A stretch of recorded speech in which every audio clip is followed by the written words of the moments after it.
Hi, this is your next neighbor. I love the game of Monopoly. We all start at the same place. We get the same amount of money, the same opportunities.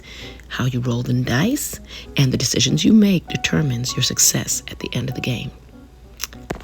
If only the game of life was just as fair. The fact is, everyone was not given the same start in this great country of ours.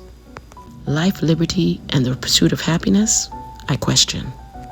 Remember this text: we wrestle not against flesh and blood, but against principalities and powers, against the rulers of the darkness of this world, against spiritual wickedness in high places.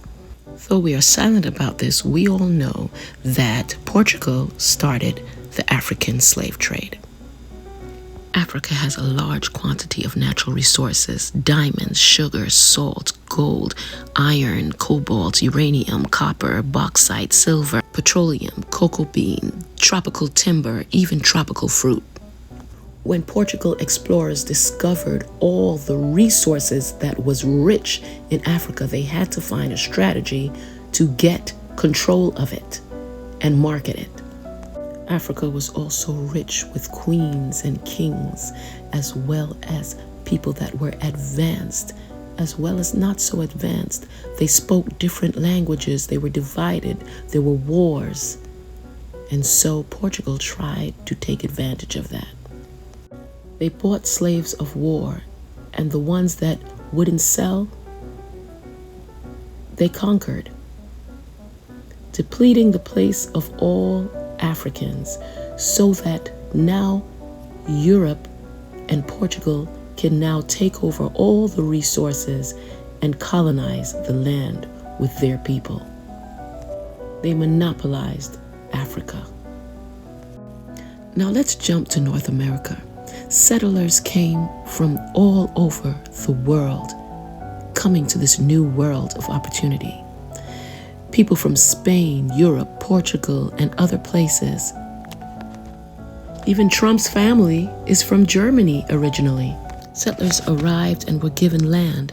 Under the Homestead Act of 1862 and other acts, settlers were given land, and the people that were already here were displaced, which were the Indians. Settlers now had land and didn't know how to survive on it. They needed help to maintain it, and they needed it for as cheap as possible. All the African slaves were used to develop the land for nothing.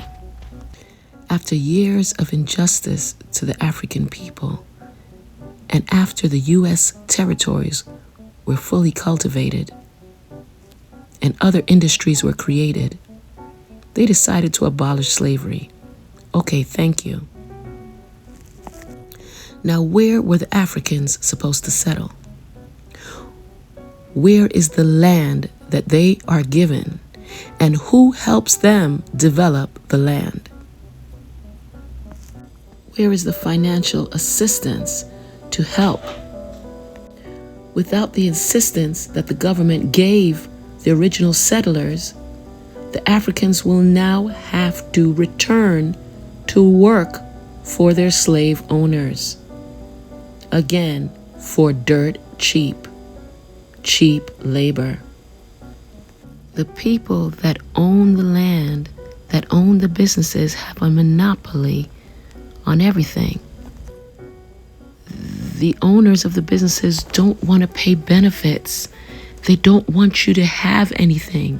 They don't want you to reproduce. Do you see any similarities? The rich 1% don't even want to pay taxes. But do you know what they do want to do? Oh, they want to go to war. They definitely want to go to war. Why? So that their investments in the industries can triple.